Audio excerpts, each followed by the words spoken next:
Buenas tardes, amables televidentes. La Unión Nacional de Empresarios les presenta su programa La Opinión de la UNE. Como cada semana, el ingeniero Luis Moquete y un servidor, Héctor Cuevas, estamos con ustedes para hablar de temas económicos y empresariales de actualidad. La semana pasada nosotros hablamos sobre la evasión fiscal, específicamente del ITEVIS. Esta semana vamos a hablar de los elementos del posible pacto fiscal, de una posible reforma tributaria que el gobierno se entiende que va a proponer próximamente, de acuerdo a las declaraciones de algunos de sus principales funcionarios. En esta semana, la Asociación de Empresas Industriales de Herrera y la provincia de Santo Domingo estuvo en un periódico matutino y habló sobre el tema, sobre algunos tópicos que a ellos les parecen importantes. Vamos a comentar un poco esa exposición y también vamos a hablar de otros elementos que consideramos que son importantes a considerar para abordar el tema tributario dominicano en esta coyuntura. Vamos a pasar la palabra al ingeniero Moquete y después continuaremos nosotros hablando del mismo tema. Pues bien, el presidente de la Asociación de Industriales de Herrera, el señor Antonio Tavera Guzmán, tuvo una intervención esta semana donde dijo que la reforma fiscal tiene que ser rápida, o sea, más bien urgente. Y en eso coincide con la mayoría de los funcionarios del gobierno, con que nosotros hemos conversado, que se han expresado en los medios, donde dicen que eso es impostergable, que hay que hacerlo rápido, de modo que la mesa está servida para que haya prontamente una convocatoria para esta reforma fiscal o pacto fiscal, como lo llama la Estrategia Nacional de Desarrollo, que está en esta ley del 2012. Entre las cosas que él dijo, le mostró preocupación por una deuda que entre el 2000 y 2015 se ha multiplicado por 6, la deuda externa. El financiamiento que se hace cada año del presupuesto con préstamos. Dice que la situación es ya insostenible y que de alguna forma hay que solucionarla. También se refirió a que se necesita una Cámara de Cuentas independiente del gobierno y otras cosas que dijo.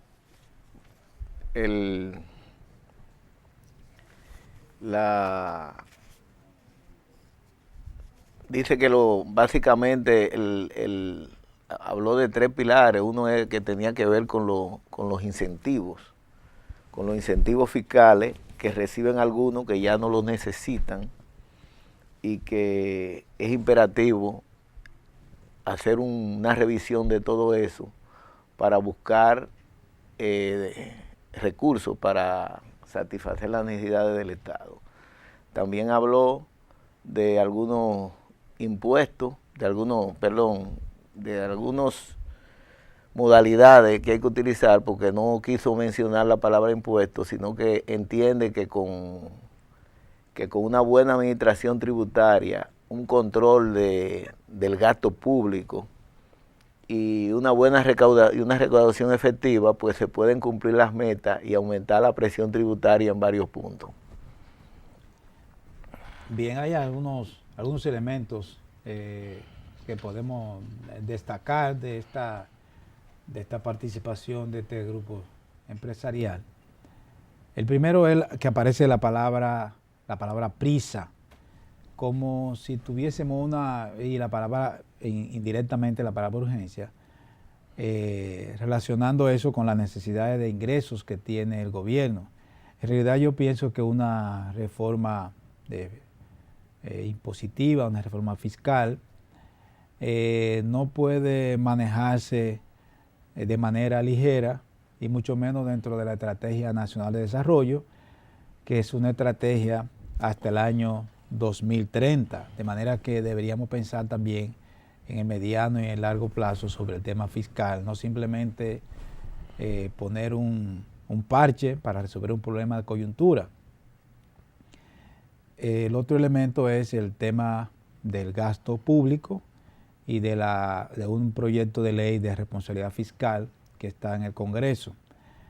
Si tuviésemos un gobierno, un Estado que se manejara con la prudencia del lugar, posiblemente no tuviésemos déficit, porque bastaría conseguir las reglas que siguen comerciantes prudentes, es que solamente gastan el dinero que le entra. Ya es una tradición en el caso de la República Dominicana en que el gobierno gasta más de lo que recibe. Eso es una forma de comportarse de nuestro gobierno de manera tradicional que debería corregirse. El déficit va a ser menor o va a desaparecer cuando el gobierno se decida a gastar solamente lo que recibe, lo que puede recaudar. Y eso va a implicar definitivamente una reducción del tamaño del Estado en términos del número de funcionarios, en términos del pago de nómina, el pago de algunos gastos que se supone que pueden evitarse. O sea que yo creo que esa decisión de gastar lo que recibe debe ser la primera decisión que debe tomar el gobierno. Y el otro elemento importante es el tema de la administración tributaria. Se supone que el gobierno, los organismos de recaudación deben ser eficientes, suficientemente eficientes para reducir la evasión. Y para eso no se requiere hacer ningún pacto fiscal ni ninguna ley adicional. O sea, para el Estado tener la prudencia de gastar solo lo que recibe y para recaudar las sumas que deben recaudar las autoridades, creo que hay suficientes leyes y reglas. Es un asunto de la decisión y de poner el empeño en cumplir con eso. O sea que si se necesita hacer una modificación del régimen fiscal, de los impuestos específicamente, es porque hay algunos impuestos que están mal diseñados, mal concebidos, pero si los impuestos son correctos, entonces simplemente lo que hay que hacer es cobrarlo, y en cobrarlo parece que no somos tan eficientes como deberíamos ser. Entonces, hablando en términos más amplios, yo pienso que tenemos que considerar ese pacto o ese plan de manejo del tema fiscal en un plazo más largo y pensar un poco más allá para no ahora poner una ley para recaudar un determinado impuesto en una determinada circunstancia, y cuando la circunstancia desaparezca el impuesto se quede ahí ya de manera permanente. Aquí tenemos muchas leyes que se han puesto para poner un impuesto en una determinada coyuntura, simplemente para resolver supuestamente un problema de caja del gobierno, y a la larga ese impuesto se queda. Entonces deberíamos pensar un poco más allá y ver la incidencia que van a tener los impuestos sobre el desarrollo en sí de la economía. Ese, por ejemplo, es el caso de los incentivos. Cuando se pusieron los incentivos, varios de los incentivos, se sabía que eso iba a reducir los ingresos del gobierno, como por ejemplo una de las últimas leyes de incentivos, que es la ley de desarrollo industrial, algo así se llama. ¿Cómo que se llama la ley? La fronteriza. No.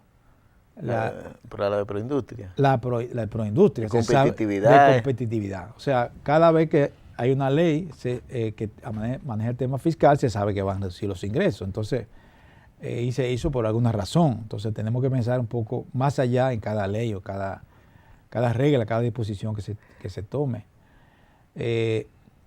Y debe verse el tema fiscal como un problema más amplio que incluye todos los impuestos que el gobierno cobra, sea a las empresas o a las personas físicas. el gobierno cobra impuestos sobre las mercancías. El principal de eso es el ITEVIS y el impuesto de la transferencia, el impuesto selectivo al consumo. Son impuestos sobre mercancías que se cobran en parte en las aduanas y se cobran después en impuestos internos. Ingeniero, pero oye, siendo justo, la verdad que cuando él le puso la idea, una de las cosas que dijo era que nosotros debíamos marchar hacia una nueva fiscalidad, no como esta que está sustentada en el gasto. Incluso él le puso número a sus pretensiones cuando dice que reduciendo gastos en un 3% y bajar la informalidad en un 30%, con eso conseguimos 17 puntos de presión tributaria. O sea que no necesitamos más sí, bueno, eso impuestos. Es lo que dice, justamente que no necesariamente se necesitan más impuestos. Yo no sé si no le queremos llamar parche, porque él justamente dice que no es un parche, sino que una readecuación. No, él tiene la razón. Si nosotros reducimos el Estado y eliminamos la informalidad, lo reducimos, no necesitamos otros impuestos. Entonces, eso no requiere leyes. Claro. Eso es una decisión del gobierno. Para eso no necesita pedirle permiso a nadie. Pero para simplemente eso, necesita justamente hacerlo. para eso es el pacto, por eso se habla de pacto, porque hasta ahora estas reformas se han hecho todas sin ningún pacto. Son reformas unilaterales. Okay, o sea que haya como un consenso, ya sea de la clase política, de la clase empresarial, los trabajadores que participan, hasta las amas de casa que también contribuyen. Cuando el gobierno decide reducir los gastos, va a tener el apoyo de todo el mundo. Para eso no tiene que hacer un pacto. Eso simplemente es una decisión del gobierno, reducir los gastos. Y el gobierno lo puede hacer sin ningún problema y sabe que va a tener el apoyo de todos los grupos. Si el gobierno decide desarrollar un plan para formalizar pura y simple a la mayor parte de las actividades informales, va a tener el apoyo. Lo que pasa es que para lograr una reducción de la informalidad probablemente se requiera una revisión del sistema fiscal, porque una empresa que paga un determinado porcentaje de ITEVIS o de impuestos a la mano de obra tiene la posibilidad de irse a la informalidad. O sea, tienen que tocar posiblemente una serie de impuestos para facilitar la formalización de muchas empresas. Vamos a hacer una pausa con el permiso de ustedes, amables televidentes, y en un momento estaremos de nuevo con ustedes.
Continuando con el desarrollo de nuestro programa, veníamos conversando sobre la propuesta del señor Antonio Tavera Guzmán, presidente de los Industriales de Herrera, de hacer una reforma sobre la base de una nueva fiscalidad para, donde decía yo en el segmento anterior, para llevar la presión tributaria a un 17%, con un ahorro en los gastos del gobierno de un 3% y con reduciendo la informalidad en un 30%.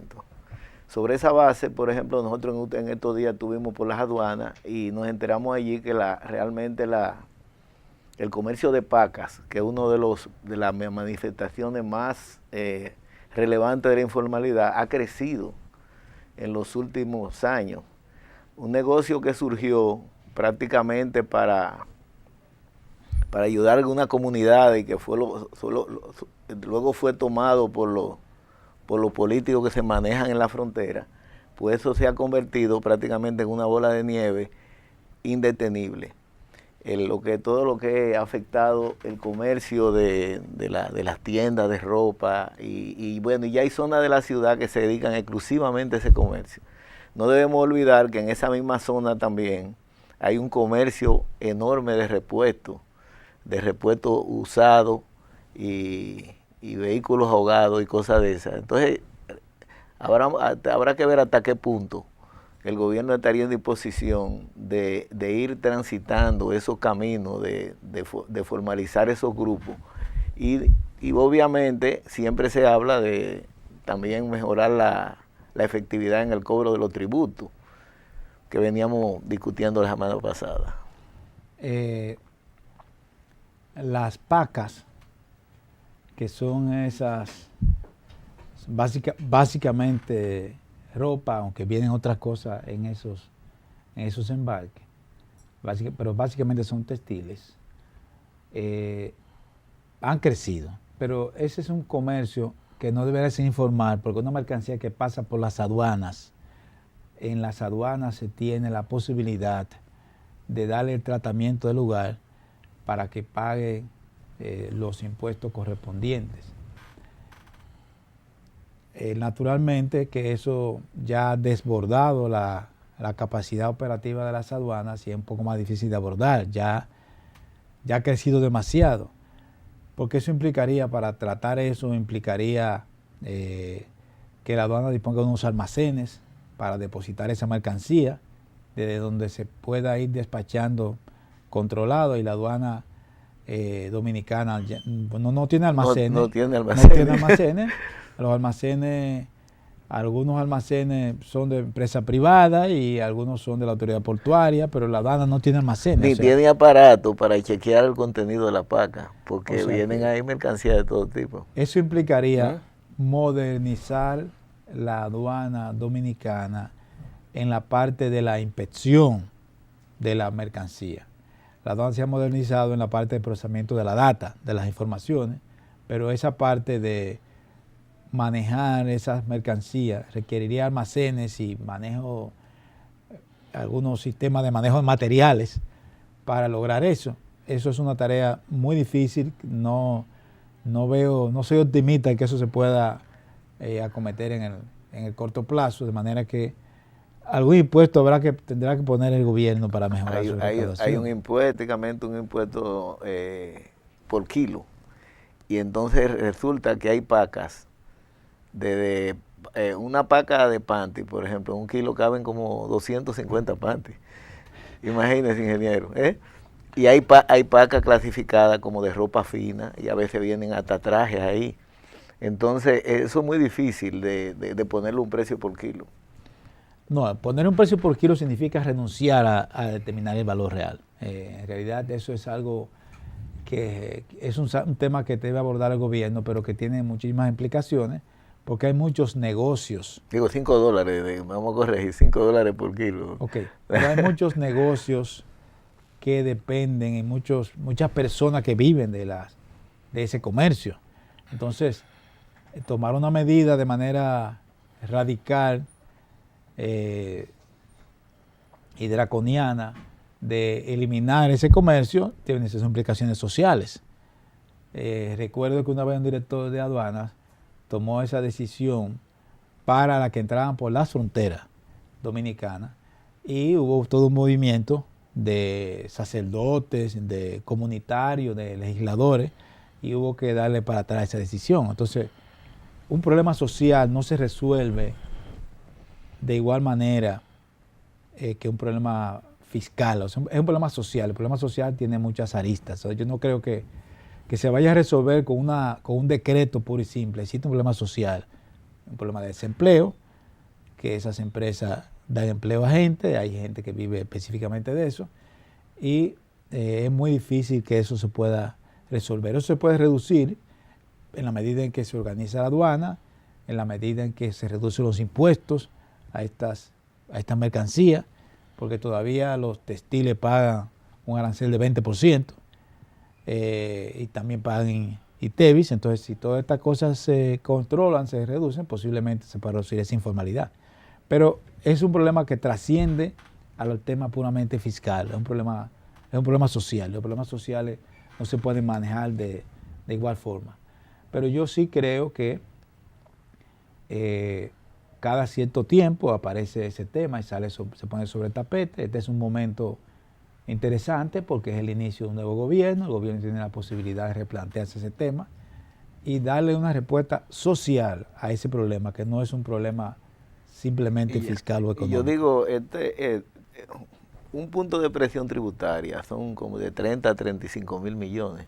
Sí. Entonces yo diría, cuando vemos el gasto tributario, que son 200 mil millones, donde están mansos y cimarrones, hay cosas que no se pueden quitar o cosas que son estimaciones sobre cosas que podrían llegarse a grabar, pero que a nadie se le ocurre en su sano juicio grabarlas.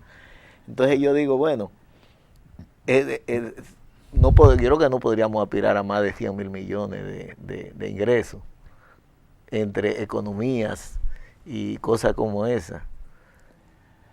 El gobierno tiene que tener una estrategia, tiene que tener un plan, saber la consecuencia de cada decisión y abordarlo tomándose en cuenta, porque dentro de gastos tributarios se incluyen cosas tan elementales como los impuestos de la zona franca, los impuestos que se exoneran en la zona franca.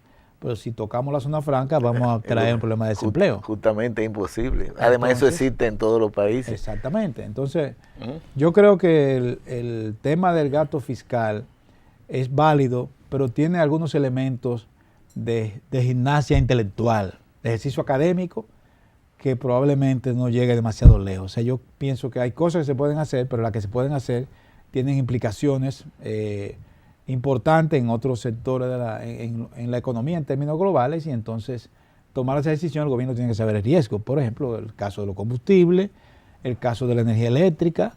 Las empresas que generan energía eléctrica están exoneradas del pago de una serie de impuestos, pero si tú lo agravas, entonces tiene que subir la tarifa eléctrica. Cada decisión que se tome en un sistema económico va a tener sus repercusiones. Entonces es un problema de decisión del gobierno con este tema del gasto fiscal. O sea que yo creo que no estoy seguro que ese tema se vaya a abordar y tomar graves decisiones próximamente, no me parece. Pero sí debería el gobierno entender que no debe buscarle una salida transitoria al problema de coyuntura, porque eso le va a tocar al gobierno siguiente. Eso es lo que está ocurriendo. Un gobierno toma una decisión para resolver su problema ahora, bajo la premisa de que venga atrás